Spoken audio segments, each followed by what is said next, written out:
पश्चिम बंगाल सहित कई राज्यों में विधानसभा चुनाव है। वहीं अगर बात किया जाए तो लगातार पश्चिम बंगाल में जो है कांग्रेस को लेकर तमाम सवालें जो हैं खड़ी होती नजर आ रही हैं। हमारे साथ सुखदेव भगत जी हैं, कांग्रेस के सांसद हैं। सर, अगर बात किया जाए तो पश्चिम बंगाल में विधानसभा चुनाव में किस तरीके की कांग्रेस की रणनीति है? देखिए, मैं समझता हूँ कि एक विचारधारा की लड़ाई है और जिस प्रकार एक भारतीय जनता पार्टी की जो मातृ संगठन है, उनकी एक कुछ अलग भूमिका होती है, उनके कुछ अलग दृष्टिकोण है।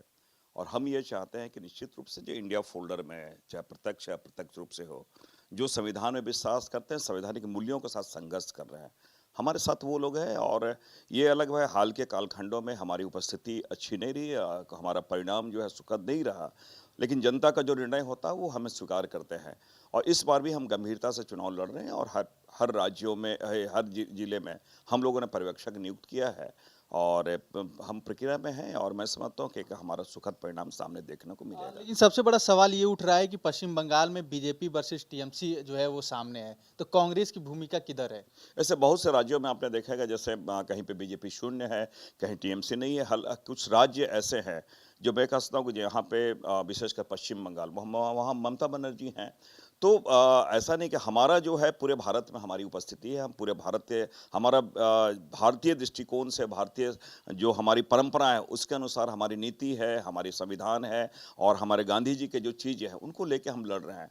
तो ऐसा है कि कुछ राज्यों में हमारी उपस्थिति उस अनुपात में नहीं है जिस अनुपात में हमें अपेक्षा है, तो उसमें पश्चिम बंगाल भी है।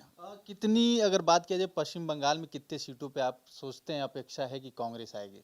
देखिए, अभी तो मैं समझता हूँ, अभी तो नॉमिनेशन हो ही रहा है, जब सारी चीज़ें आ जाएंगी तो मुझे लगता है उसके बाद पिक्चर क्लियर होगा। एक लास्ट सवाल रहेगा। अभी आपका एक बयान था, एआईएम के जो हैं ओबीसी जी को आपने बी टीम बताया भारतीय जनता पार्टी को।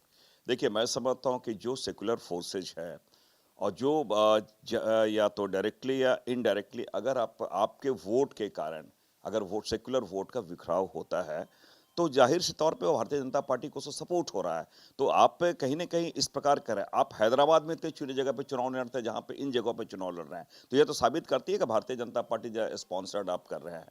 बहुत बहुत धन्यवाद हमसे बातचीत करने के लिए। कांग्रेस सांसद सुखदेव भगत जी थे जिन्होंने तमाम सवालों का जवाब देते नजर आए। कैमरा पर्सन सचिन के साथ अवनीश तिवारी, भारत समाचार, दिल्ली।